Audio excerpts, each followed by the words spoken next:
Niteka n'umunezero ntangere vyo gusubira kubana namwe banywanyi bacu mubana natwe mu makuru n'ibiganiro vya misi yose tubandanya gushikiriza kuri nombonesha kure yacu kandi yanyu Muhuza TV. Numwanya tugiye kubageza ko amakuru y'ibiriko biravugwa bigezwe ko ngaha mu gihugu c'u Burundi, akaba ari amakuru tuza kugaruka cane ku biriko biravugwa mu gisata ca politike be n'ibindi vyinshi bigiye bitandukanye. Mu gihe Gervais Ndirakobuca yari umushikiranganje wa mbere ngaha mu gihugu c'u Burundi kuva mu mwaka w'ibihumbi 2022 gushika muri uyu mwaka w'ibihumbi 2025, hari zimwe mu ngingo yagiye arankira umukuru w'igihugu burya nubwo benshi batagiye barabimenya. Ari naho havuye gucanamwo hagati y'umushikiranganje wa mbere ndetse n'umukuru w'igihugu, ndetse kandi amakuru harakanavuga yuko umutambukanyi w'umukuru w'igihugu Angelina Ndayishimiye ari we yitambikaga imigambi yose Gervais Ndirakobuca yama afise. Ivyo vyarabaye gushika naho Gervais Ndirakobuca bamwambura ububasha bwo kwivugana n'abashikiranganje, ahubwo abashikiranganje bobo bakaja barivugana n'umukuru w'igihugu ndetse n'umutambukanyi w'umukuru w'igihugu Angelina Ndayishimiye.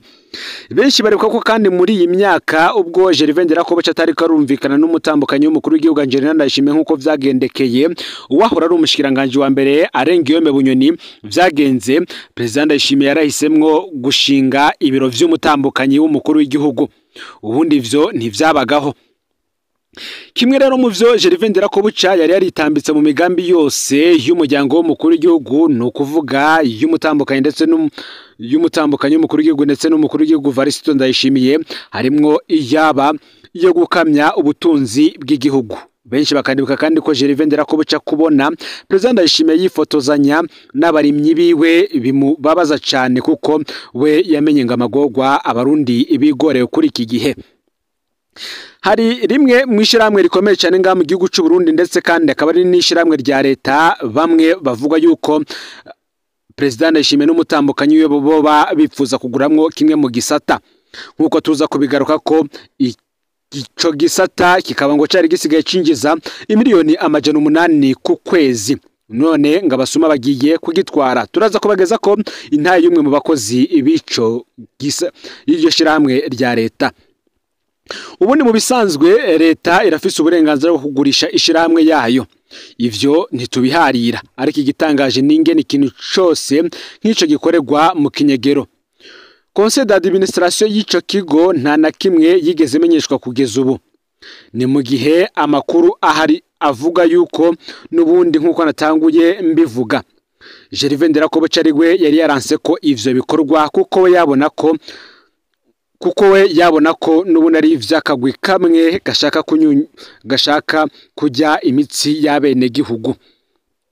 Ngo Gervais Ndirakobuca niwe yabitebeje biba vyarabaye kera, nawe rero mu kumwikura ko vyagenze uko. Ndakugarika ngo yari yaranse ko leta yibwe shiramwe ririko rirunguka, kandi yarabona abagira barisahura baribo, ngo ubu rero atakiri muri leta imiryango iruguruye. Ni mu gihe amakuru yo kugurisha iryo igisata c'iryo shirahamwe yoba ari ingingo izoganirwa ko umukuru w'igihugu avuye mu gihugu c'Ubuyapani mu rugendo arimo n'umutambukanyi wiwe mu nama shikiranganje, kugira ngo abashikiranganje bose bavyemeze hama uwo mugambi wabo ucamwo. Mutere ico gisata ni ikihe nivyo tugiye kugaruka ko. Vyonda subscribe canke sabone niba utari wafitenda ko, kugira ngo tuje turabana umunsi ku munsi makuru n'ibiganiro tubageza ko. Numuza TV ndabahaye kaze. Ubwoba nishafu mu bakozi bishiramwe rya leta ryo gutumatumanako amakuru Onatel. Bamaze igihe bumva amakuru ko igisata ca telefoni mobile bita Onamob coba kiriko kiragurishwa mu mpisho. Ngo bakandi ari umugambi muremure w'abategetsi bo hejuru bashaka kwigarurira ico gisata.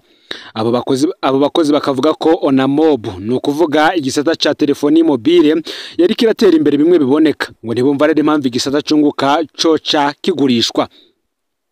Ubutumwa bw'abo bakozi nibwo tugiye kubasangiza hano, twabushize mu duce dutandukanye kugira vyorohe kuvyumva. Onamob iri kiragurishwa mu kinyegero. Mu ntahe yiwe ati twebwe turabakozi bishiramwe rya leta Onatel.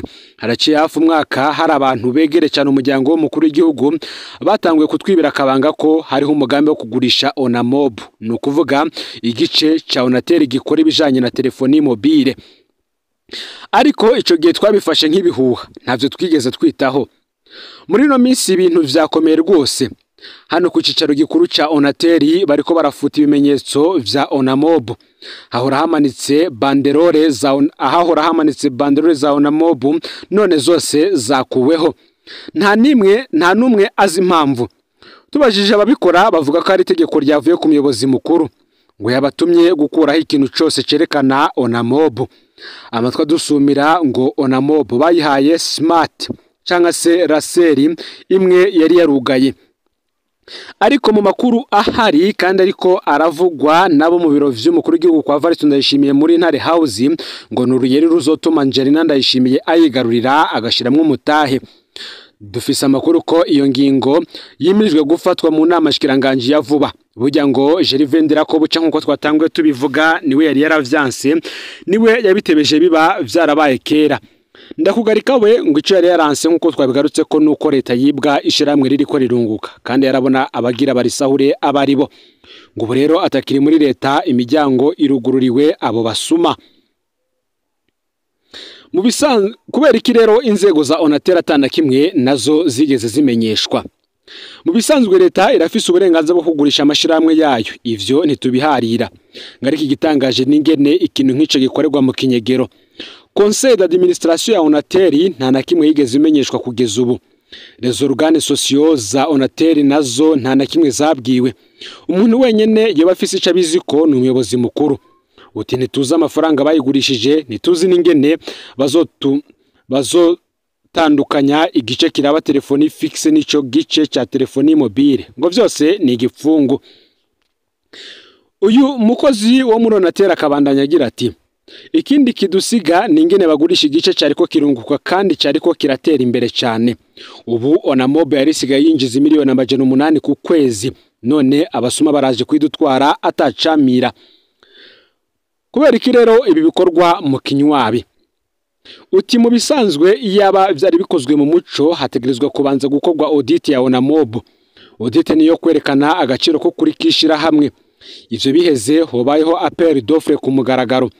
Abipfuza kuyigura bakaza guhiganwa tukabona ubutanze menshi kandi afise ubuhinga bwo kuyiteza imbere. Vyobwiwe kandi abo vyega bose bigasigurirwa abakozi bakanamenyeshwa ingene bazokingirwa. Ngerero bikorewe mu kinywa bisigura ko ari ushaka kuyihabwa ataboneka neza. Bigasigura kandi ko izotangwa ku giciro gito atahiganwa. Uwo azoyironka akaba adakeneye guhiganwa. Bishobora kandi no gusigura itangwa ry'ibiturire ku buryo igiciro cyo kuri gihabwa abayigurishije mu kigega ca leta kinjira ubusa kumwe vyagenda ku ndege ya Falcon 50 yaho zirerura umukuru w'igihugu. Uyu mukozi wo muri Onatel akabandanya atera kamo abakunda igihugu uti ni banke bino bintu. Turakizera ko ngo no muri CNDD-FDD ho basigaye n'abakiya bakunda Burundi. Ngo nkuko ndakugarika yari yaravyanse haboneka abagabo babwira Ndayishimiye n'umukenyezi we ko badashobora kuguma biha ivy'igihugu uko bishakiye. Ibi rero akaba ari bimwe mu biriko biravugwa kuri rishira hamwe kuri iki gisata cy'umwishira hamwe Onatel Onamob.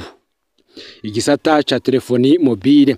Bamwe bati kubera iki umutambukanyi w'umukuru w'igihugu yama yiha ibintu vyinshi ngaha mu gihugu. Umugabo wiwe arorera ndetse namwe mu CNDD-FDD barorera. Tubibutse ko President Ndayishimiye yahaye ikidari n'agashimwe umufasoni wiwe ndetse anamwita ina Burundi Nigerina Ndayishimiye. Iki kidari kikaba gisigura vyinshi muri kahise ko Burundi. Ni ibintu vyaruka kuba kwigenekerezo ya mbere ukwezi kw'indwi umwaka w'ibihumbi 2012 aho President Nkurunziza yahagashimwe umukenyezi wiwe Denise Nkurunziza Bucumi. President Ndayishimiye yavuze ko Angelina Ndayishimiye ari umuhizi mu gukunda abanyagihugu, yadondaguye ibitari bike yabakoreye. Muri urwo rwego rw'abakunda abanyagihugu nta wundi yaronsa agashimwe. Angelina yahawe umudari, urupapuro rw'iteka be nibasha ry'imiliyoni 2 z'amafaranga y'amarundi. Angelina Ndayishimiye ivyo bintu navyo bikaba vyarabaye atari mu gihugu. President Ndayishimiye ico gihe akaba aratangaje ko ako gashimwe yari kukamushikiriza agarutse kandi agatuma ko nabamufasha kukamuha ibirori vyabaye abategetsi bose bo hejuru mu nzego nkuru z'igihugu benshi mwarababonye bitavye ivyo birori. Uretse Angelina Ndayishimiye hari ico gihe hariho nabandi baronse ubwo ubushimwe nk'ababaye akarorero mu kwitangira igihugu. Hamwe n'userukira Afrika y'Epfo mu Burundi ico gihe yaronse agashimwe k'umubano mwiza mu makungu. Muti umugenzo wo guha ibidari n'ubushimwe umupfasoni w'umukuru w'igihugu vyaje gute? Mu mateka y'u Burundi Perezida Nkurunziza niwe yabaye wa mbere aho ubushimwe bw'igihugu abo mu nzu yiwe na cyane cyane umupfasoni wiwe. Abapfasoni nka Dere Micombero, Fausta Bagaza, Sofia Buyoya, Laurence Ndadaye, Silvana Ntaryamira, Pascazi Ntibantunganya ndetse na Oda Ndayizeye ntibigeze bahabwa bene ubwo bushimwe n'imidari, naho bamwe muri bo bari bafise ibikorwa byo gufasha abakene n'abana wasanga bitwararitse. Hano rero ngo umuntu ashobora kwibaza nimba ibikorwa vy'aba Premier Dame no kuvuga batambukanye b'abakuru b'ibihugu bitaba bifatanye nuko ari abafasoni b'umukuru w'igihugu kurusha umutima udasanzwe wo kwitwararika abanyagihugu. Tikumbure hoshimirwa uwabandanije ivyo bikorwa umugabo atagitwara igihugu. Wora mu bafasoni bahoze ari aba Premier Dame abo babagumye ari akarorero mu gukunda abanyagihugu no gufasha abakene n'abana akabaha agashimwe. Ngo ni ibintu vyaboneka neza mugabo yihera umugore wiwe agashimwe k'igihugu. Ngo nk'uyu munsi iyo bari gushimira Denise Nkurunziza vyari kuboneka neza kurusha ibidari yambitswe n'umugabo wiwe. Ubu rero iyo General Bunyoni ashobora bimwe bariko baramwagiriza ikidari kidasanzwe c'u Burundi n'ubushimwe vyaca bitahana ya Sente Bunyoni. Muri iyi myaka Angelina Ndayishimiye yagiye aravugwa mu bintu biteye amakenga. Harimo kwiganza mu biro vy'umukuru w'igihugu, kwirukanisha umuvugizi w'umukuru w'igihugu yoba ikeswe kwegera cyane umukuru w'igihugu, guha amasoko abana biwe mu biro vy'umukuru w'igihugu no muri BRB, ingufu zidasanzwe mwishiramwe Prestige risigaye ryiganza ibitoro mu Burundi, kunyuruza amatoni 25 y'umuceri yatanzwe n'Ubushinwa ngo afashe aboro mu Burundi we akayagema igihugu ca Guinea Equatoriale, guhindukiza uburyo n'imfashanyo zigenewe ubushikiranganje bumwe akabigira ivya fondation yiwe, kwambara imyambaro izimvye cyane n'ibindi. Ngo mu gata muco watanze kuri ivyo bibazo biragoye kumwita akarorero. Ngo vya vyiza bivuzwe umugabo wiwe atakira umukuru w'igihugu maze abazoba bamwihweje bakazogira bati koko Angelina Ndayishimiye yarasanzwe birya ntiyabikoresha igitsure c'ubutegetsi bw'umugabo wiwe. Nkuko kandi ubundi guha ibidari n'ubushimwe bw'igihugu mutambukanyi wawe ngo bisa no kwihayagiza wewe nyene. Ngo ni vyiza ko abagabo batera intege abakenyezi babo ariko vya vyiza cyane bibereye muhira ntibivangane n'amabanga y'igihugu.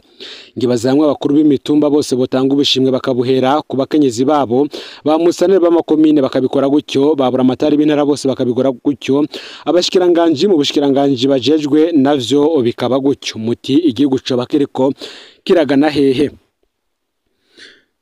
Nkuko twabigarutse ko Angelina Ndayishimiye muri iyi myaka rwose n'umukenyezi afise ingufu zidasanzwe gushika naho bamwise ina Burundi. Igihe President Ndayishimiye yatangaza ico kidari n'agashimwe byahawe umukenyezi wiwe yamwise ina Burundi. Angelina Ndayishimiye ndayubaha, izina rishasha ryasiguwe ico rivuga. Ni mu gihe bamwe bavuga ko hari ibintu abatwara baba bakwiye kwitondera, bene ivyo bivamo amakosa akomeye mu nyuma, utwara akageraho yitiranya igihugu n'itongo ryiwe bwite. Ngo vyiza bakagumana ivyo bari bafise, ibindi bakagenda barabironka binyuze mu masoko ya leta ndetse n'amahiganwa nk'uko benshi bakurikiranira hafi vya politike bobo babitangaza. Bamwe bakavuga rero ko ibi biriko biraba bikozwe n'umuryango w'umukuru w'igihugu harimo nko kwiganzira nyene ibi bisata vyinshi babiriko birinjiza amahera menshi mu gihugu nk'igisata c'igitoro, ubutare n'ibindi bitandukanye. Ibi ari ibintu bishobora kuzoba kwegera igihe bazoba bavuye ku butegetsi, kandi none ibi navyo ngo bikaba biri mu bishobora kuvyura ishavu mu bandi bahoze bagwana mu mugambwe FDD kuva ikiri mw'ishamba gushika baronse ikibanza cyo gutwara igihugu. Mu yandi makuru ariko aravugwa hari vyinshi biriko biravugwa, uti no gufatwa nabi canke koba aruguye mu kigwa. Ni iki cyatumye abigisha babakutsa kivi batariho amafaranga yabo? Ese yoba yaragiye hehe? Abigisha babakutsa kivi muri komine y'indero ya Mutaho ya kera mu ntara ya Gitega barangwa n'umubabaro udasanzwe kuko batigeze bahembwa udufaranga twabo twagasabone tw'ukwezi kwa ruheshi uyu mwaka. Abo bigisha mu kababaro kenshi bashikiriza ko badatahura impamvu batarishwe amafaranga mu gihe abavyeyi barereye ku mashure bari bahejeje kuyariha. Bakabona ko ayo mafaranga rero ashobora kuba yaranyurujwe n'uburongo y'indero muri iyo komine Anatole Mbaza umutima, ubona ko adashobora no kubaha inyishu yo babajije utwo dufaranga twabo. Abo bigisha bagasaba bashimitse ko abakurira Anatole Mbaza umutima abo bafasha kugira baronke utwo dufaranga babiriya kuya mu bwitange ntangere. Ngayo rero amakuru yaragezwe ko muri kano kanya ufyende subscribe canke s'abone ne butari wafyinda ko kugira ngo tuje turabana umunsi ku munsi. Ni Umunza TV rero Imana bahezagire mu bikorwa byanyu vya misi yose muriko murakora.